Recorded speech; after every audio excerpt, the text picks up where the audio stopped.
Tout le monde sait, ce n'est un secret pour personne. Donc, je peux dire convenablement que c'est un secret de Polichinelle, les amis, l'impact ou l'influence que la France et les États-Unis ont, ce qui reste de la CEDEAO ou de l'Union africaine. Mais on parle là de la CEDEAO. La CEDEAO, c'est une organisation qui avait été créée. Parce que je vous dis ici, c'est très bien de convoquer l'histoire, de comprendre l'histoire. Et pour ceux qui veulent savoir l'origine de la création de la CEDEAO, c'est très important d'aller consulter l'histoire. Les amis, ce sont ces trois pays, le Mali, le Niger, le Burkina Faso, qui sont des pionniers de la création de ce qu'on appelle aujourd'hui la CEDEAO. Et à l'époque, c'était les présidents militaires qui ont créé la CEDEAO. Ils voulaient l'unité du peuple ouest-africain. Et ils avaient bien pensé. Vous savez que je dis ici, c'est bien d'avoir des diplômes, mais avoir des diplômes pour rien, ça ne sert aussi à rien.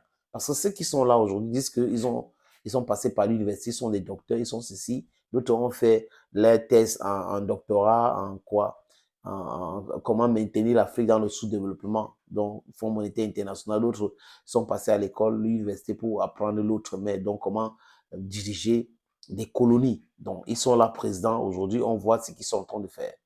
Et aujourd'hui, dans les trois pays, on a aussi des jeunes militaires qui ont compris que, mais attends, on a laissé les pays entre les mains de soi-disant intellectuels ou soi-disant civils qui pouvaient faire avancer les choses. Mais ils ne sont pas en train de faire avancer les choses. Ils font avancer leur vie personnelle et la vie de leur famille.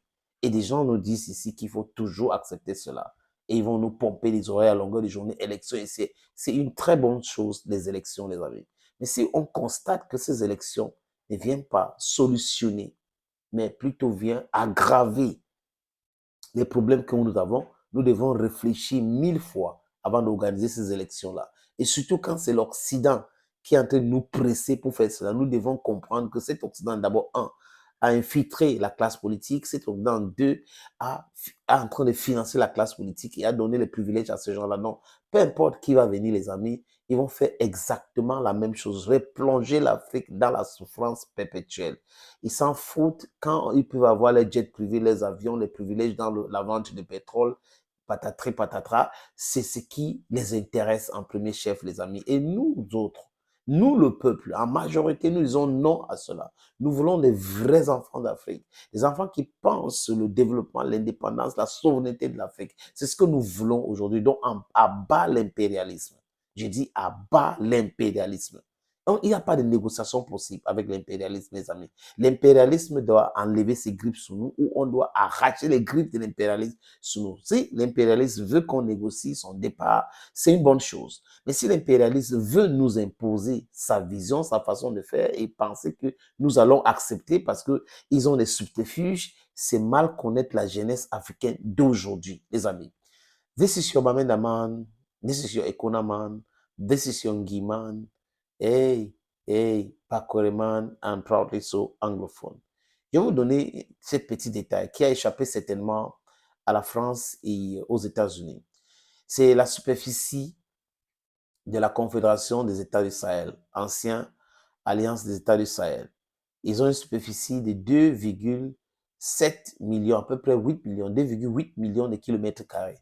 2,8 millions de kilomètres carrés avec à peu près 73 millions de personnes qui habitent. Donc 73 millions. Et nous sommes pour que l'Afrique soit peuplée. Dans la démographie, il faut que ça augmente. Peut-être d'ici 10 ans, il y aura 100 millions de personnes au sein de cette confédération, les amis. Et si vous regardez bien la carte de l'Afrique, pour que l'avion quitte l'Europe pour arriver au Bénin, il faut que ça traverse par l'AES ou par CES. Pour arriver au Togo, au Ghana, il faut que ça traverse par CES, les amis. Sinon, on augmente le kérosène et les billets d'avion seront chers. Pour que l'avion quitte l'Europe pour arriver au Nigeria, il faut traverser l'AES. Maintenant, quand vous regardez les petits agitateurs, fonctionnaires de ce qui reste de la CEDEAO, qui disent ils vont imposer le visa pour les ressortissants de la Confédération des États du Sahel. C'est pas mauvais. Personne ne conteste là. C'est pas à cause des visas que les gens vont abandonner leur souveraineté. C'est pas à cause des visas que les gens vont abandonner ce qui les est important. Non, ce n'est pas à cause de ces visas-là. D'ailleurs, il n'y a pas la gratuité. Quand les gens quittent l'AES ou des pays Mali, Burkina Faso, le Niger, ils viennent dans d'autres pays, ils payent les cartes de résidence. Resident permit, ils payent cela, les amis. Tout le monde paye. Mais quand on parle de libre circulation même, qui profite de cette histoire? Et vous avez la Côte d'Ivoire qui veut accepter cette chose. Ce n'est pas la Côte d'Ivoire d'Alassane Ouattara.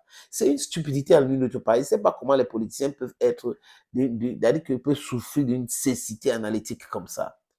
Et le Bénin aussi aujourd'hui, j'espère que le Bénin ne va pas accepter cela parce que ça, c'est jeter encore de l'huile au feu. Mais seulement personne au niveau de l'AS ne leur demande de faire autre chose. Ils peuvent mettre des barrières, des sanctions comme ils veulent. C'est leur problème.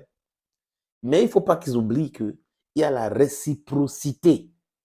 La réciprocité. Donc, quand vous réagissez, hein, vous devrez comprendre, si vous êtes des gens qui sont allés à l'école, que action sparks reaction. Whatever there's action, there's always a reaction. Donc, il ne faut pas penser que vous allez réagir. Il n'y aura pas, de l'autre côté, on va rester des marbres en disant, oui, oui, les pays de la CEDEAO qui ont accès à la mer ont réagi, tout ça, on va rester tranquille. Non, non, non, non, non. Donc, les billets d'avion vont devenir trop chers pour les populations de la CEDEAO. Du moins, ce qui reste de la CEDEAO. C'est de ça qu'il est question aujourd'hui. À la guerre comme à la guerre.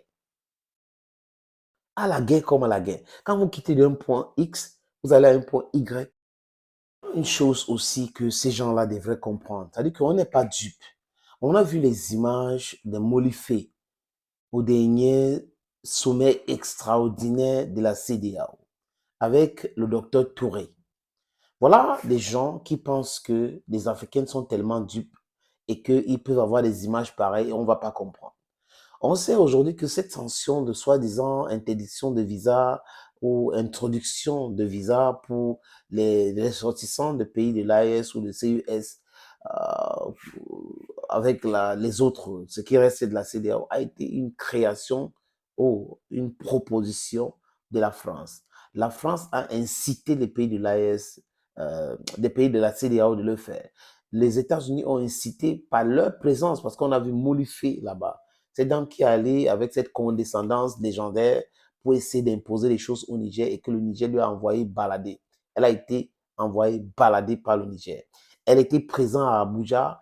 Donc voilà des gens qui tirent des ficelles, qui viennent conseiller à ce qui reste de la CEDEAO. Il faut les imposer des visas, il faut les imposer ceci. Mais attendez, réveillez-vous.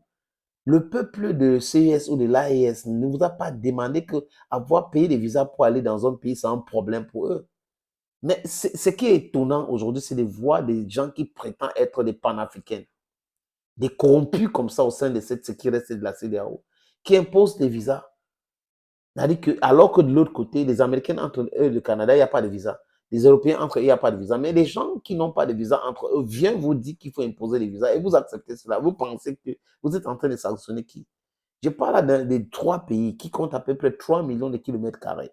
D'à peu près 75 millions de personnes qui habitent, les amis. Vous devrez comprendre que ce n'est pas... Il faut faire très attention. Les ports que vous avez dans vos pays là fonctionnent normalement parce qu'il y avait des affaires que les pays de l'AES ou le CES aujourd'hui faisaient avec vous. Et aujourd'hui, regardez le Bénin. Le Bénin est en train de s'agiter et tout ça parce que le port de Cotonou est en train de mourir. Le port d'Abidjan est en train de mourir à cause des différences sanctions. Donc, vous comprenez, les amis, que ces gens-là ne sont pas intelligents. S'il y en a qui en doutaient, ils ne sont pas intelligents. Molifé faisait quoi au sommet de cette soi-disant CEDEAO? Elle faisait quoi là-bas? C'est une honte totale. La France veut qu'on sanctionne les hommes d'affaires et tout ça. Il faut que les Burkinabés de l'extérieur, les Maliens de l'extérieur contribuent pour sanctionner les pays. Il faut inciter les gens, il faut le désordre. Et ils ne comprennent pas que c'est l'ancienne technologie. We have gone past that time. Le peuple est debout, le peuple connaît ce qui est bien pour lui. Donc la France ne peut pas continuer dans cette manipulation. Oh, la Russie, il faut faire très attention. La Russie va déstabiliser les pays en 2025. Il y a des pays. Les amis, c'est le peuple qui est en train de dire non à ces manigances. Le peuple est en train de dire non à l'imposition par l'impérialisme de sa stratégie économique pour tuer les pays africains. C'est de ça qu'il est question. Donc, accuser la Russie, c'est trop facile. Trop, trop, trop, trop, trop, trop, trop, trop facile, les amis. On sait, on a vu et on connaît des documents fuites, le rôle de la France, le rôle des États-Unis d'Amérique, de ce qui reste de la CEDEAO. Il est temps de fermer cette histoire. La CEDEAO ne sert absolument à rien. Les pays doivent rester debout, les populations aussi debout en demandant à ces gens-là qui les dirigent aujourd'hui de faire gaffe. Les amis, vous allez voir, d'ici peu, ils seront chassés systématiquement du pouvoir. Ceux qui ne veulent pas l'unité du peuple africain, qui ne veulent pas que nous, on gagne aussi notre souveraineté. Parce que c'est de ça qu'il est question. We are going to go step by step, éduquer les gens pour que les gens comprennent l'utilité de la lutte pour la souveraineté et le développement en Afrique. Thank you, friends. You're Bamenda Man again. You're Ikuna Man, you're Ngi Man, you're Bakuri Man, and proudly Anglophone.